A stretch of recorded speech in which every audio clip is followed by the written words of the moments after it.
The New York City English accent. New York English. Universal Declaration of Human Rights. All human beings are born free and equal in dignity and rights. They are endowed with reason and conscience and should act towards one another in a spirit of brotherhood. Numbers. 1, 2, 3, 4, 5, 6, 7, 8, 9, 10. Greetings and phrases. Hello. Hi. Good morning. Good afternoon. Good night. Goodbye. Bye. See ya. Yes. Yeah. No. Maybe. I don't know. Okay. Okay. Thanks. Thank you. You're welcome. Excuse me.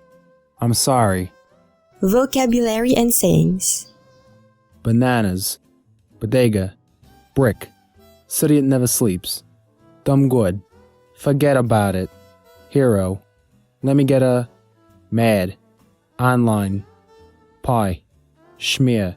Schwitz. Sun. Spaz. Stoop. Tight. To cop. To grill. Use. Whack. Pronunciation. Air. All. Apple. About. Bath. Better. Body. Book. Brother. Butter. Car. Cat. Cheese. Dark. Day. Daughter. Dog. Earth. Example. Face. Family. Father. Fire. Friend. Foe. Garage. Good. House. Idea. Important. Jewelry. Juice. Kitchen. Knowledge. Laugh. Light. Like. Mate. Milk. Mother. Moon. Mountain. Mouth. Name. Natural. New. Night. Ocean. Oil. Old. Orange. Organization. Paper. Place. Radio. Rare. School. Sister. Sun. Star. Station. Sun. Things. Thunder. Uniform. Video. Village. Water. Young. Z. Sample text. The dawn, the crimson-tinted comes out of the low still skies, over the hills, Manhattan's roofs and spires and cheerless domes. The dawn, my spirit to its spirit thrills. Almost the mighty city is asleep, no pushing crowd, no tramping feet. But here and there a few cars groan and creep, along, above, and underneath the street, bearing their strangely ghostly burdens by, the women and the men of garish nights. Their eyes, wine-weakened and their clothes awry, grotesques beneath the strong electric lights.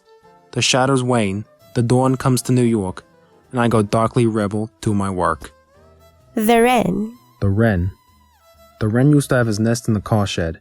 Once the old ones had both flown out, they had wanted to get something to eat for the young, and had left the little ones all alone. After a while, Father Wren returns home. "What's happened here?" he says. "Who harmed you, children? You were all terrified." "Oh, Dad," they say, "some big boogeyman came by just now. Looked so fierce and horrible. He stared into our nest with his big eyes. That scared us so." "I see," Father Wren says. "Where did he go?" "Well," they say, "he went down that way." "Wait," Father Wren says. "I'll be after him. Don't you worry now, children. I'll get him." Thereupon he flies after him. When he comes around the bend, it is the lion who is walking along there. But the wren is not afraid. He alights on the lion's back and starts scolding him. "What business do you have coming to my house," he says, "and terrifying my children?" The lion pays no attention to it and keeps walking. That makes the little loudmouth berate him even more fiercely. "You have no business being there, I tell you. And if you come back," he says, "well then you'll see. I don't really want to do it," he says, and finally lifts one of his legs, "but I'd break your back with my leg in a second." Thereupon he flies back to his nest. "There you go, children," he says. "I've taught that one a lesson. He won't be back.